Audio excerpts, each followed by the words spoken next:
Hello दोस्तों, welcome to fiction verse, जहां कहानियां सिर्फ सुनी नहीं जाती, महसूस की जाती हैं। आज हम लेकर आए हैं लेखक जॉर्ज आर मार्टिन की मशहूर किताब a song of ice and fire के पहले भाग अ गेम ऑफ थ्रोन्स का चैप्टर 69। इस अध्याय में हम देखेंगे कि किस तरह सत्ता के खेल में चाले, धोखे और भावनाओं का जाल और भी गहरा हो जाता है।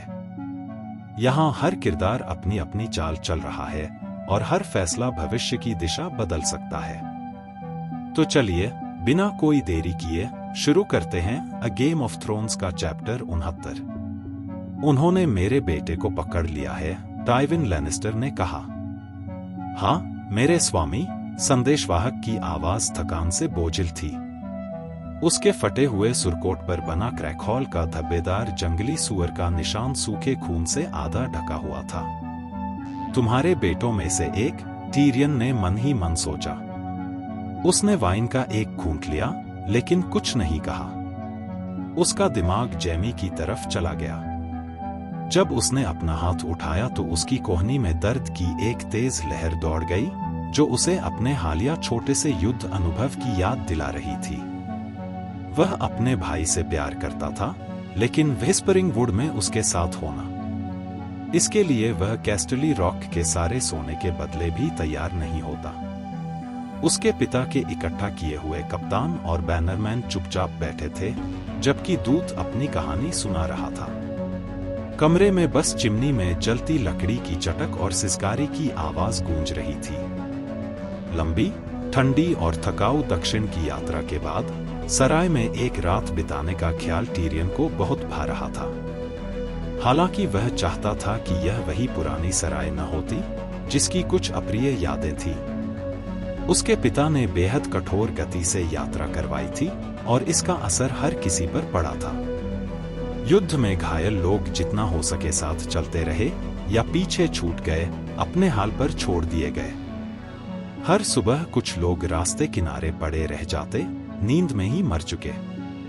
हर दोपहर कुछ और लोग थक कर गिर पड़ते और हर शाम कुछ और सैनिक अंधेरे में गायब हो जाते, भगोड़े बनकर। टीरियन कई बार सोच चुका था कि शायद उसे भी उनके साथ निकल जाना चाहिए। वह ऊपर कमरे में था, नरम पंखों वाले बिस्तर की आरामदायक गोद में और पास में शेका गर्म शरीर। तभी उसके स्क्वायर ने आकर उसे जगाया, यह बताने की रिवरन से बुरी खबर लाने वाला एक सवार आया है। तो अब पता चला, यह सब दौड़ धूप, यह अंधीन मजबूर मार्च, रास्ते में छोड़ी गई लाशें, सब बेकार गया। रॉब स्टार्क कई दिन पहले ही रिवरन पहुंच चुका था। यह कैसे हो सकता है? सर हैरिस स्विफ्ट ने कराहते हुए कहा। कैसे? व्हिस्परिंग वुड के बाद भी तो आपने रिवरन को लोहे के घेरे में बांध रखा था, एक विशाल सेना से घेर लिया था। फिर जैमी को क्या सनक चढ़ी कि उसने अपने लोगों को 3 अलग अलग शिविरों में बांट दिया? क्या उसे पता नहीं था कि इससे हम कितने असुरक्षित हो जाएंगे? तुमसे कहीं बेहतर जानता था, तुम ठुड्डीरहित कायर, टीरियन ने मन ही मन सोचा। जैमी ने भले रिवरन खो दिया हो, लेकिन उसे अपने भाई की बुराई इस तरह सुनना पसंद नहीं था, खासकर स्विफ्ट जैसे चापलूस से, जिसकी सबसे बड़ी उपलब्धि बस यह थी कि उसने अपनी उतनी ही ठुड्डीरहित बेटी की शादी सर केवन से कर दी और इस तरह लैनिस्टर परिवार से खुद को जोड़ लिया। मैं भी यही करता, उसके चाचा केवन ने कहा, काफी शांत स्वर में, जितना टीरियन शायद बोल पाता। तुमने रिवरन कभी देखा ही नहीं है, सर हैरिस, वरना जानते कि जैमी के पास ज्यादा विकल्प नहीं थे। यह किला उस जमीन की नोक पर बना है जहां टम्बलस्टोन नदी ट्राइडेंट के रेड फोर्क में मिलती है। ये दोनों नदियां मिलकर त्रिकोण के 2 किनारे बनाती हैं और जब खतरा आता है तो टली परिवार ऊपर के गेट खोल देता है, जिससे तीसरे किनारे पर चौड़ी खाई बन जाती है और रिवरन एक टापू बन जाता है। दीवारें पानी से सीधी उठती हैं और मीनारों से रक्षक दूर दूर तक किनारों पर नजर रख सकते हैं। सभी रास्ते बंद करने के लिए घेरने वाले को एक शिविर टम्बलस्टोन के उत्तर में, एक रेड फोर्क के दक्षिण में और एक नदियों के बीच खाई के पश्चिम में बनाना पड़ता है। इसके अलावा कोई रास्ता नहीं, बिल्कुल नहीं। सर केविन सच कह रहे हैं, मेरे स्वामियों, दूत ने कहा। हमने शिविरों के चारों ओर नुकीले खंभों की बाड़ खड़ी की थी, लेकिन वह भी पर्याप्त नहीं थी, खासकर बिना किसी चेतावनी के, और नदियों ने हमें एक दूसरे से काट रखा था। उन्होंने सबसे पहले उत्तर वाले शिविर पर हमला किया। किसी को उम्मीद नहीं थी। मार्क पाइपर हमारे आपूर्ति काफिलों पर हमला कर रहा था, लेकिन उसके पास 50 से ज्यादा लोग नहीं थे। सर जेमी पिछली रात उनसे निपटने गए थे, या हमें लगा था कि उन्हीं से। हमें बताया गया था कि स्टार्क की सेना ग्रीन फोर्क के पूर्व में है और दक्षिण की ओर बढ़ रही है। और तुम्हारे चौकीदार सर ग्रेगर क्लेगैन का चेहरा पत्थर जैसा था। चिमनी की आग उसके चेहरे को गहरे नारंगी रंग में रंग रही थी और आंखों की गहराई में साए नाच रहे थे। उन्होंने कुछ नहीं देखा। तुम्हें कोई चेतावनी नहीं दी। खून से सना संदेशवाहक सिर हिलाने लगा। हमारे चौकीदार गायब हो रहे थे। हमें लगा मार्क पाइपर का काम है। जो लौटे, उन्होंने कुछ नहीं देखा। जो आदमी कुछ नहीं देखता, उसकी आंखों का कोई काम नहीं, माउंटेन ने गरजते हुए कहा। उन्हें निकालो और अगली चौकी पर तैनात आदमी को दे दो। कहो कि शायद 4 आंखें 2 से ज्यादा देख ले, और अगर नहीं तो उसके बाद वाले के पास 6 होंगी। लॉर्ड टाइविन ने अपना चेहरा घुमाकर सर ग्रेगर को देखा। टीरियन ने अपने पिता की आंखों में सुनहरी चमक देखी, लेकिन वह नहीं कह सकता था कि यह मंजूरी थी या घृणा। लॉर्ड टाइविन अक्सर परिषद में चुप रहते थे, पहले सुनना पसंद करते थे फिर बोलते, और यह आदत टीरियन ने भी अपनाने की कोशिश की थी। मगर इस समय की चुप्पी उनके लिए भी असामान्य थी, और उनका वाइन का प्याला अब तक अछूता था। तुमने कहा था वे रात में आए? सर केविन ने पूछा। थकाहारा आदमी सिर हिलाने लगा। ब्लैकफिश आगे आगे था। हमारे पहरेदारों को काट डाला और बाढ़ हटाकर मुख्य हमले का रास्ता साफ कर दिया। जब तक हमारे लोग समझ पाते कि क्या हो रहा है, घुड़सवार खाई पार करके शिविर में घुस आए, तलवारें और मशालें लेकर। मैं नदियों के बीच वाले पश्चिमी शिविर में सो रहा था। लड़ाई की आवाज सुनते ही और तंबुओं में आग लगते देख लॉर्ड ब्रैक्स हमें बेड़ों तक ले गए और हमने नदी पार करने की कोशिश की, लेकिन तेज धारा हमें नीचे की ओर बहा ले गई और टली के लोग दीवारों से पत्थर बरसाने लगे। मैंने अपनी आंखों से एक बेड़ा चकनाचूर होते और 3 को उलटते देखा। आदमी पानी में डूब गए, और जो कुछ गिने चुने पार पहुंचे, उन्हें किनारे पर स्टार्क इंतजार करते मिले। लॉर्ड टाइविन ने अपनी उंगलियां आपस में फंसाकर ठुड्डी के नीचे रखी। उनका चेहरा एकदम स्थिर था, जैसे किसी ने सुनहरे बालों की मूंछों और कानों के पास की साइड व्हिस्कर्स से घिरा हुआ कोई मुखौटा पहन दिया हो। बस उनकी आंखें हल्के हल्के हिल रही थी। टीरियन ने देखा कि उनके पिता के मुंडे हुए सिर पर पसीने की महीन बूंदें चमक रही थी। ये कैसे हो सकता है? सर हैरिस स्विफ्ट ने फिर से विलाप किया। सर जेमी पकड़े गए, घेराबंदी टूट गई। ये तो विनाश है। सर एडम मारब्रांड ने ताना मारा। हम सब आपके आभारी हैं, सर हैरिस, कि आपने हमें साफ साफ ये स्पष्ट बता दिया। सवाल ये है कि अब करना क्या है? हम कर भी क्या सकते हैं? जेमी की सेना या तो मारी गई है, या पकड़ी गई है, या भाग गई है। और स्टार्क व टली ने हमारी आपूर्ति की राह के बीचों बीच डेरा डाल दिया है। हम पश्चिम से कट चुके हैं। अगर वे चाहें तो सीधे कैस्टली रॉक पर चढ़ाई कर सकते हैं, और उन्हें रोकने वाला कौन है? मेरे स्वामियों, हम हार चुके हैं। हमें शांति की याचना करनी चाहिए। शांति? टीरियन ने अपने प्याले में वाइन घुमाते हुए गहरी सांस ली, फिर एक लंबा घूंट पिया और खाली प्याला जमीन पर दे मारा, जो 1000 टुकड़ों में बिखर गया। लो, ये रही तुम्हारी शांति, सर हैरिस। मेरे प्यारे भतीजे ने उसे तब तोड़ दिया था जब उसने लाल किले की शोभा बढ़ाने के लिए लॉर्ड एडवर्ड का सिर टांगने का फैसला किया। तुम इस टूटे प्याले से वाइन पीने की कोशिश करो, उतना आसान होगा जितना रॉब स्टार्क को अब शांति के लिए मनाना। वो जीत रहा है। या तुमने गौर नहीं किया? 2 लड़ाइयां जीतना युद्ध जीतना नहीं होता, सर एडम ने कहा। हम अभी खत्म नहीं हुए हैं। मैं तो खुशी खुशी उस स्टार्क लड़के के सामने अपनी तलवार आजमाना चाहूंगा। शायद वे युद्ध विराम के लिए तैयार हो जाए और हम अपने कैदियों का आदान प्रदान कर लें, लॉर्ड लेफर्ड ने सुझाव दिया। जब तक वे 3 के बदले 1 देने को तैयार न हो, हम फिर भी घाटे में रहेंगे, टीरियन ने तीखे स्वर में कहा। और मेरे भाई के बदले हम उन्हें क्या देंगे? लॉर्ड एडवर्ड का सड़ा हुआ सिर। मैंने सुना है कि रानी सरसी के पास हैंड की बेटियां हैं, लेफर्ड ने उम्मीद से कहा। अगर हम लड़के को उसकी बहनें लौटा दें तो?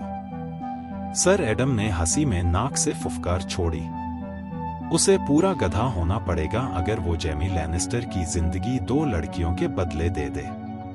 तो हमें सर जैमी को फिरौती देकर छुड़ाना होगा, चाहे इसकी कीमत कुछ भी हो, लेफर्ड ने कहा। टीरियन ने आंखें घुमाईं। अगर स्टार्क को सोने की जरूरत हुई तो वे जैमी के कवच को पिघला देंगे। अगर हम युद्ध विराम मांगेंगे तो वे हमें कमजोर समझेंगे, सर एडम ने तर्क दिया। हमें तुरंत उन पर चढ़ाई करनी चाहिए।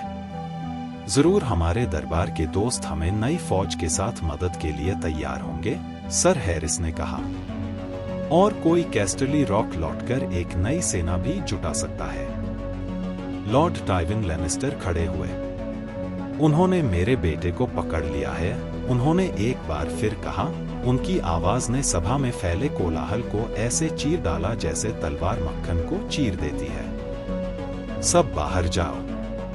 आज्ञाकारी स्वभाव के चलते टीरियन भी बाकियों के साथ उठने लगा, लेकिन उसके पिता ने उसे एक नजर दी। तुम नहीं, टीरियन, तुम यहीं रहो। और तुम भी, केवेन। बाकी सब निकल जाओ। टीरियन फिर से बेंच पर बैठ गया, थोड़ा हैरान होकर और चुप। सर केवेन कमरे के उस पार वाइन के पीपे की तरफ गए। चाचा, टीरियन ने पुकारा, अगर आप कृपा करके। लो, उसके पिता ने अपना प्याला बढ़ाया। वाइन अब तक अछूती थी। अब टीरियन सच में अचकचा गया। उसने प्याले से घूंट लिया। लॉर्ड टाइविन बैठ गए। तुम स्टार्क के बारे में सही कह रहे थे। जिंदा रहते तो हम लॉर्ड एडवर्ड का इस्तेमाल विंटरफेल और रिवरन के साथ शांति समझौते के लिए कर सकते थे, ऐसी शांति जो हमें रॉबर्ट के भाइयों से निपटने के लिए समय देती। लेकिन अब उनकी मुट्ठी कस गई।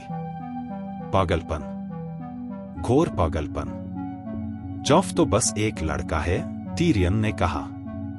उस उम्र में मैंने भी कुछ मूर्खताएं की थी। उसके पिता ने उसे तीखी नजर से देखा। मुझे लगता है हमें शुक्रगुजार होना चाहिए कि उसने अब तक किसी वेश्या से शादी नहीं की। टीरियन ने वाइन का घूंट लिया, मन ही मन सोचते हुए कि अगर वह यह प्याला उनके मुंह पर दे मारे तो उनके चेहरे का भाव कैसा होगा। हमारी स्थिति तुम्हें जितनी दिख रही है उससे भी बदतर है, उसके पिता ने आगे कहा। ऐसा लगता है कि हमारे पास एक नया राजा है। सर केवेन हक्का बक्का रह गए। नया? कौन? उन्होंने जॉफरी के साथ क्या किया? लॉर्ड टाइविन के पतले होठों पर हल्की सी घृणा की छाया उभरी। कुछ नहीं, अभी तक। मेरा पोता अब भी आयरन थ्रोन पर बैठा है, लेकिन उस हिजड़े ने दक्षिण से खबरें सुनी हैं। रेनली बराथियन ने पखवाड़े भर पहले हाईगार्डन में मार्जरी टायरेल से शादी कर ली है और अब उसने खुद को राजा घोषित कर दिया है। दुल्हन के पिता और भाइयों ने घुटने टेककर उसे अपनी तलवारों की कसम खाई है।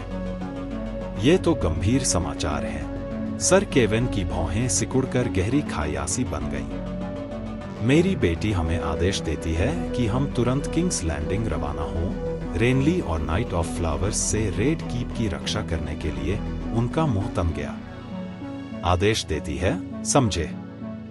राजा और परिषद के नाम पर। जॉफरी इस खबर पर क्या कह रहा है? टीरियन ने काले हास्य के साथ पूछा। सरसी ने उसे अभी तक बताने की जहमत नहीं उठाई, लॉर्ड टाइविन ने कहा। उसे डर है कि कहीं वह खुद रेनली के खिलाफ मार्च करने की जिद न कर बैठे। किस सेना के साथ?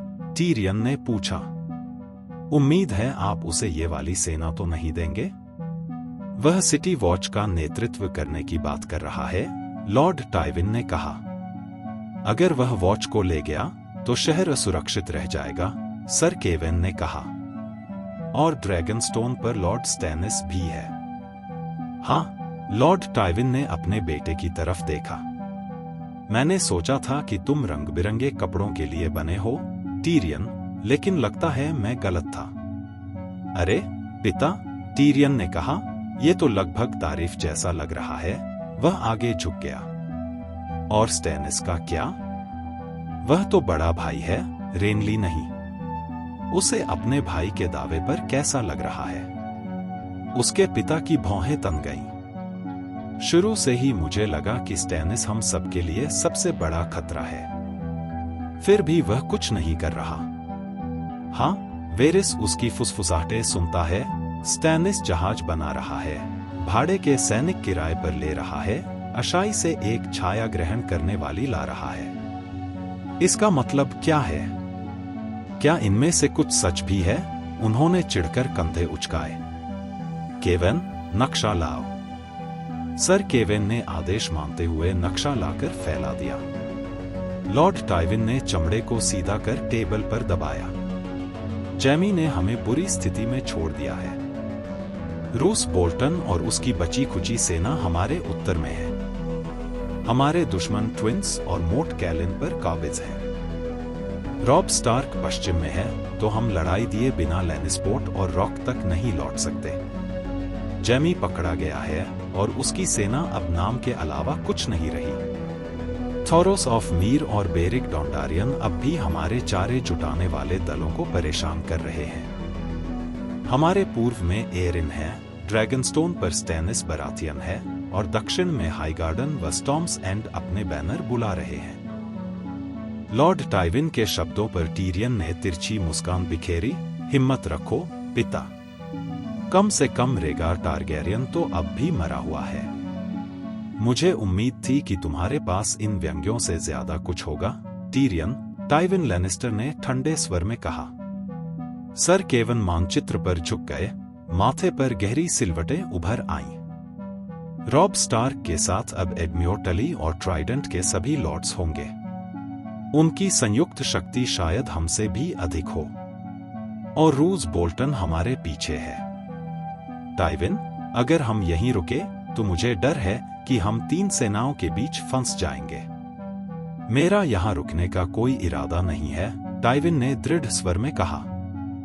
हमें युवा लॉर्ड स्टार्क के साथ अपना काम खत्म करना होगा, इससे पहले कि रेनली बैराथियन हाईगार्डन से कूच कर सके। बोल्टन मुझे चिंतित नहीं करता। वह सतर्क आदमी है और ग्रीन फोर्क पर हमने उसे और भी सतर्क बना दिया। वह पीछा करने में धीमा होगा। तो कल हम हारेनहाल की ओर चलेंगे। केवन, मैं चाहता हूं कि सर एडम के सवार हमारे कदमों को ढके। जितने लोग चाहिए उन्हें दो और उन्हें 4-4 के समूह में भेजो। मैं किसी के गायब होने की खबर नहीं सुनना चाहता। जैसा आप कहें मेरे स्वामी। लेकिन हारेनहाल क्यों? वह तो एक भयावह अशुभ स्थान है। कुछ लोग उसे श्रापित कहते हैं।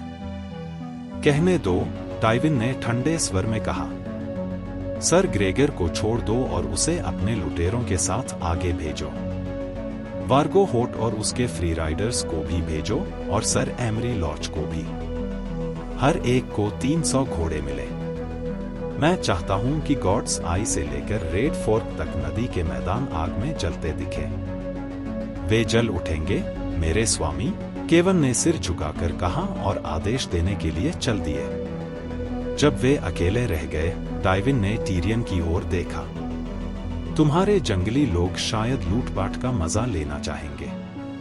उन्हें कहो वे वार्गो होट के साथ जा सकते हैं। माल, मवेशी, औरतें जो चाहें ले लें और बाकी जला दें। शागा और टिमेट को लूटना सिखाना ऐसे है जैसे मुर्गे को बांग देना सिखाना, टीरियन ने हल्के व्यंग्य में कहा। लेकिन मैं उन्हें अपने साथ रखना पसंद करूंगा। वे भले ही असभ्य और अनुशासनहीन हों, पर वे उसके थे और वह अपने पिता के लोगों से ज्यादा उन पर भरोसा करता था। तो बेहतर होगा तुम उन्हें नियंत्रित करना सीखो। मैं शहर को लूटते नहीं देखना चाहता। शहर? टीरियन हैरान हुआ। कौन सा शहर? King's Landing. मैं तुम्हें दरबार भेज रहा हूं। यह टीरियन लैनिस्टर के लिए सबसे अप्रत्याशित बात थी। उसने अपनी शराब उठाई और एक घूंट लेकर सोचा, और वहां मैं क्या करूंगा? शासन? टाइविन ने संक्षिप्त उत्तर दिया। टीरियन ठहाका मारकर हंसा। मेरी मीठी बहन के पास इस पर कहने के लिए एक दो बातें तो जरूर होंगी। उसे कहने दो। उसके बेटे को काबू में लेना होगा, इससे पहले कि वह हम सबको बर्बाद कर दे। टाइविन की आंखों में सोने जैसी कठोर चमक थी।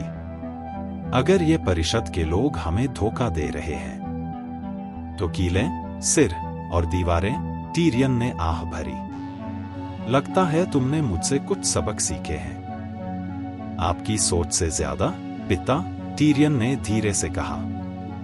वह जानता था कि उसके भीतर एक हिस्सा इस जिम्मेदारी से प्रसन्न था, जबकि दूसरा हिस्सा याद कर रहा था नदी के किनारे की लड़ाई और सोच रहा था कि कहीं उसे फिर से बाईं ओर थामने के लिए तो नहीं भेजा जा रहा। क्यों मैं? उसने हल्के से सिर तिरछा कर पूछा। क्यों नहीं मेरा चाचा? क्यों नहीं सर एडम, सर फ्लेमेंट या लॉर्ड सेरेट?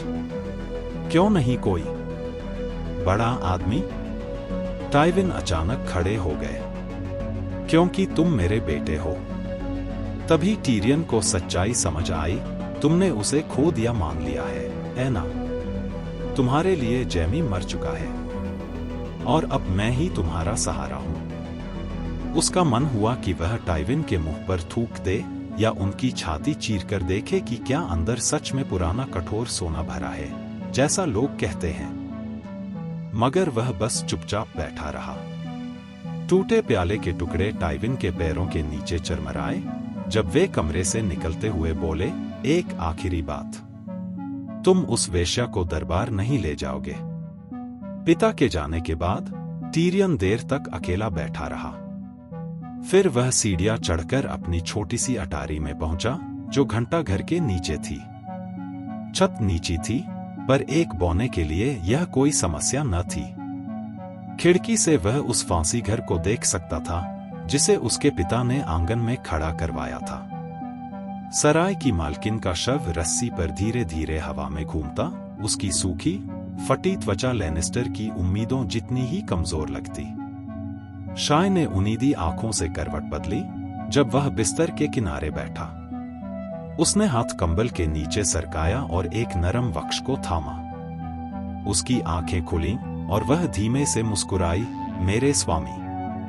जब उसने महसूस किया कि उसका स्तनाग्र सख्त हो गया है, टीरियन ने उसे चूमा। मेरा मन है कि तुम्हें किंग्स लैंडिंग ले चलूं, प्यारी, उसने फुसफुसाया। अब सवाल यह है कि क्या टीरियन शाय को सचमुच अपने साथ दरबार ले जाएगा या अपने पिता की चेतावनी मानकर उसे यहीं छोड़ देगा? और अगर वह शाय को ले गया तो इसका अंजाम क्या होगा? अगर आपको यह कहानी पसंद आई हो तो वीडियो को लाइक करें, शेयर करें और चैनल को सब्सक्राइब करें ताकि आप अगले रोमांचक हिस्से को मिस न करें।